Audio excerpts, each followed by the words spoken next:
Good morning, traders. Welcome to Trade the Structure and the morning Jumpstart macro view. We'll take a look at what happened overnight in the US session. We're heading into the Asian market session, so I'll just recap the action from yesterday on the ASX 200.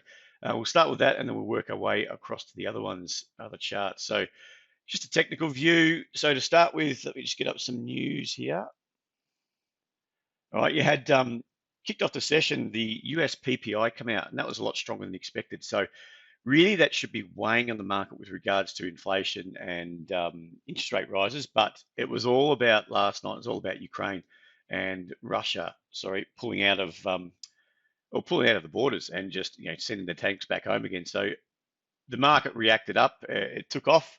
But I mean, who really thought they were going to invade? I think that was just kicking up a bit of a fuss. I think they're just strong arming or trying to strong arm NATO. It sounds like they don't want Ukraine in NATO so they can eventually take them over. Well, they don't have the protection of NATO anyway. So it's a bit of old man egos playing around that issues, but the market reacted up and took off. So it'd be interesting to see if tonight we start refocusing on inflation and see what happens today. So also, we had crude oil inventories, which we'll talk about oil in a minute. They come out, I think, a little better than expected. Let me just check those. PBI, oh yeah, a little bit better than expected. So that was it. Let's get on to the ASX. Let's get started. So we can see that the market's this was the market yesterday. So the market closed pretty much was buoyed all day. You got this level in here, gapped up in the open, which is kind of surprising considering the US was down, I think, that night. So they were down, we popped up. So somebody knows something, or it seems like somebody's using the Asian markets to hedge against US exposure. But we'll see. So basically, you started the European session, started to hold at 71.86, pumped up, and that was when the news pretty much became known about Russia and Ukraine, took off. Then we started holding an inside level at 72.19. We pushed up into that 72.59. So the market's going to gap up in the open on the ASX 200, the underlying index at 10.15. It's going to gap up. It'll just be interesting to see whether we do continue on up and trade up to 7,300. We start to really power on above that level and start to take off there, or whether we flush back down below. So we've already just sort of taken out that zone into the close. It's that last half an hour trade just spiked up, and the US also flushed down, jumped straight back up again, whereas the ASX sort of didn't go down that fast, but ramped straight back up again above that level. So yeah, a bit of playing around. Ogo's playing around with stop levels, playing around with key levels into the open. So what I'd be looking for is one or two things. You want to see it sort of pump up, retest and hold that level, and then I'll be positioned long if I can. Just going to be wary that it could be an extended market. Okay, you're sort of in that extended territory. So whether it's going to flush lower on the open and get a lower high to work our way into on the short side, just to squeeze out some of these longs of positions since yesterday's close. Dow, that was that half an hour I was talking about. So pretty much the market was down here, 34,470, ramped up. That was in the European session, and then pretty much went sideways, but it kept getting soaked up through 34,822. So you can see it pop up to that level. Initially popped down into that level, ramped straight back up, down into that level, straight back up again. So I think this was the open. Yeah, open at 130.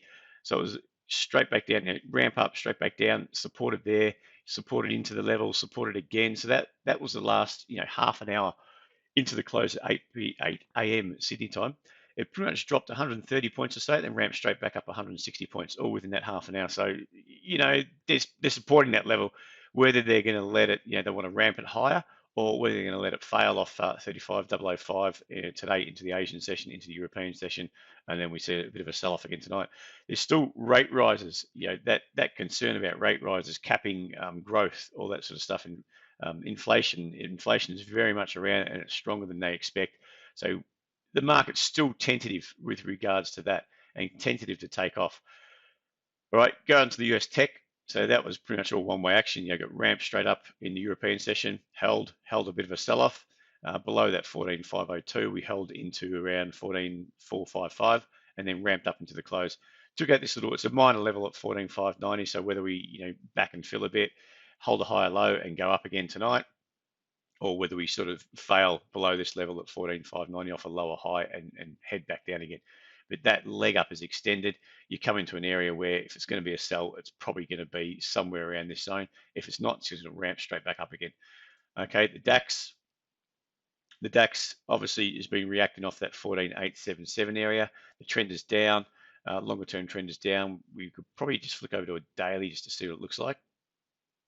There you go. So we've got a key level at 14,877, which it's lifted off, but then you've got this minor double top for 16,285, and then you've got an inside level at 15,710. So the pressure's down, but this is very, very strong level. Okay, so they're not going to want to see it go through there. All right, so they're going to do their best to lift it, and by the looks of it at the moment, it looks like it wants to lift off that level. So back to the 30-minute chart, and levels we'll be watching. You want to see, if you want to get long, I think I always find these kind of scenarios when the market's popped up sharp and just keeps taking out grinding its way higher. I don't like getting long into that, and it's tough to get short because it keeps squeezing into new highs. You can see this press up through this high before you get a pullback, through this high before you get a pullback, but the moves through are shallower and the pullbacks are deeper. So I would suggest we get a bit of a flush lower. I think it needs to flush out some buyers potentially before we can re-establish a higher low and go again if it wants to go long, or it's just going to grind its way up into this 15,522 area. That's another 100 points or so away. It could easily do that into the European Open, grind up there, get a lower high and sell off that area. But for now, I'm not really touching it. It is nice and bullish off that 14,877 area because it's at a very strong level. If it starts to hold lower highs, then we could be get a retest back down there. You just never know at the moment. Markets are swinging one day to the next. UK has come off this nice level at 7,500, held it inside higher low, so it's holding the trend up at 75.70. Bit of a resistance through here. You'll see this zone through here. It's around 76.10, thereabouts. It failed, we got a powerful move up there, good pullback, held an inside level, popped up there again, and it seems to potentially getting a bit heavy off that zone again. So if it starts to roll, we get a short off a lower high below the MAs, then great. We could see a push through that 75.70 later tonight. But then don't forget, it could easily just chop around into the European Open and then jam straight back up into the 76.35 area. Okay, gold was a bit of a safe haven bid because of the Ukraine issues. Maybe that's what drove it higher, maybe not. We don't know yet. But the way it reacted, yeah, it was safe haven. And the same with the US dollar. US dollar, drove down, even though that PPI number came in a lot stronger, which should have been supportive of the US dollar, but it wasn't. Okay, so US dollar at the moment and the gold are going in tandem. So it just shows that it was a safe haven bid into those two products.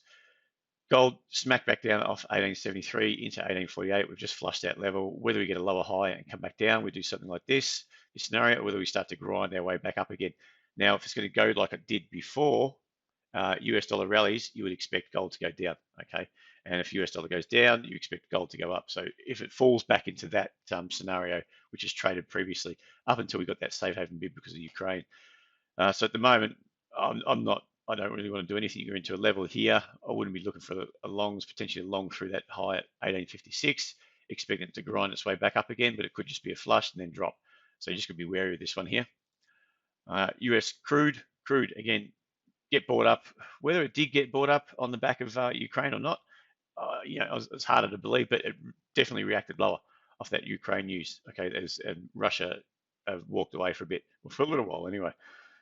So you've got a nice level at 95. That started to hold. Got a big flush there. So that happened yesterday. What time was that? Yeah, just at the end of the Asian session. So it didn't go anywhere. Asian market session pretty much consolidated sideways just below that level. So if anything, you would be looking for sells. You'd love to see a flush through, back down below the level and start to consolidate at or around or below that level. Is a good sign that we're going to see a bit of a squeeze lower. And that's pretty much what played out. Not that anyone knew that Russia was walking away, but I'm sure someone knew a bit earlier, and that's why you get the market really starting to sell off. So we're looking at inventories again tonight, major inventories tonight at, what time are they? Looking at the wrong time zone. Okay. No, that was it. Okay, we're done. So anyway, oil. Yeah, not sure, missed that. Anyway, oil is it's teetering around that 92.20 area, retesting it from below. So whether we get another flush down at 90.70 and try to squeeze out. There's been a lot of longs built up for a long time now. You get these good runs up and then pull back. Really shallow pullbacks. Good run up, consolidated here. Good run up. The pullback's getting a little bit deeper. So whether we continue down off that 92.20 area, back down to 90.70 and just retest into that area today, or whether we hold this little minor inside level, which you can see at 91.43, say, and we just grind our way back up. But I would expect a bit more action where it needs to build a base to work its way up again. If that's going to be the case, so if we sort of flush up here and come back down again, I'll be looking for a break through that sort of 91.43, but a potential sell-off, another sell-off anyway, see if we can get a bit of a squeeze on some of these longs. But for now, longer term, you're looking at the daily chart. That's a good, solid, established trend up. It's just starting to fade at the 95 area. Maybe it's a little bit extended. So I think if you need to see above 95, sorry, $100, you might need you spend some time resetting here before we start to power up again. Copper.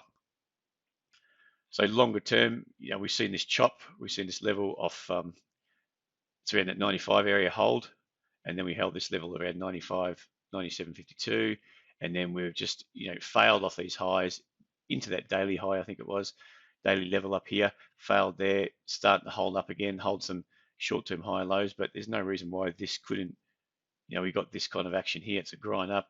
I'd rather see a base build. You'd like to see this kind of thing. If you're going to get a continuation pattern, you'd rather see flush, consolidation, a bit of a flush, and then start to lift, not sort of that V shape straight back up again. That leads me to believe we're going to grind and then fail again. Okay, so we may just sort of test into here and then fail miserably, but we'll wait and see. Okay, so for now, yeah, copper's on the way up. It's holding higher lows. It's holding this sort of higher levels, but I'm not convinced that we're not going to have a major fail, another major leg down. If that's the case there, we could be looking at, get that, all right, that there, if that's going to fail off there, we could be looking back into this zone, 94, 97. We'll get onto the daily here. Let's get rid of that. Just want to see what that daily looks like. Yeah, so that, look, it's holding here, but the way it's reacting, if it does start to react down, that brings into question this zone, brings into question these highs up here, and even that, the daily high right up here at around 107.54. So yeah, that, if it starts to grind down, we start to get into these zones at 94.84 again. I'm thinking that we could have a bit of a squeeze. So don't forget, that's a massive, it's been a really, really big uptrend. Okay, it's got to start to pause. This is the first sort of consolidation. This could be a massive consolidation sideways before we start to, really ramp up again, which would be great for all the copper stocks. But for now, it's still got a lot of work to do, even on the daily charts. Last few, we get on to a couple of cryptos, Ethereum and Bitcoin. Ethereum pushed up into that 31, 33, failed, not really failed, but just sort of pausing there. It's backing off. At the moment, it's an each way bet. Each way bet that doesn't ramp up. We get another push up. If a push up here, look for that retest and look for a rally. If it's already flushed that level, I'll be looking for sort of this back and fill, maybe a lower high to work off. Okay, but for now, that's all I'm looking at for Ethereum. Bitcoin it's pushed up above 43,885. It's holding above there at the moment, consolidating through there. It could lift off and go to 45,800, but I feel that it's linked too much into what's happening with the US indices at the moment. And if US indices are a bit extended from overnight, they might kick on again. But if they start to get the jitters because of inflation, then Bitcoin's going to head south. Okay, so I wouldn't be surprised if we just consolidate and do nothing much until Europe opens, get a bit of a lift, or we get some sort of directional move, start of Europe into European session, and then later on in the US. Okay, that's it from me, guys. That's the whole kit and caboodle. Thanks for joining me. Now, you notice I didn't do the S&P 500. I don't believe there's much of an index there. It's just been led around by the US tech at the moment and the Dow, so they're doing their things. So for me, really, the coming days, I'm looking to see whether this is extended, whether we're going to get some more. Let's just get onto a lower, back to the daily, look at the daily on these two, just to get a bigger picture view. So that's, to me, still looking a tad heavy. You've got major support, major support through here. We've got that big level flushed out. So whether it's just going to consolidate sideways, that major uptrend, if you just take a bit of a channel, let me find my channel, here we go, bit of a channel and say like this, I feel that it's broken. Okay. So if that's broken down, well, they're going to go sideways. We're going to head south. Okay. Same as on the tech. You've sort of got this channel it's just been playing out through here. That's broken down at the moment as well. So really, what are we doing? I likely believe that there's got to be some profit taking. Whether this is enough, bit of a profit taking, we start to hold here, we start to pop up and head south again, on a bigger move. Whether tech is had its day for now, or whether there's more to come. Who knows? But at the moment, that chart's not looking too crash hot. We have bounced, but probably on the back of Ukraine news, like I said, just taking the heat off, and then we come in and sell tonight. But we'll wait and see. All right, guys, that's it. Hope you enjoyed that, and we'll speak to you again tomorrow. Cheers, bye.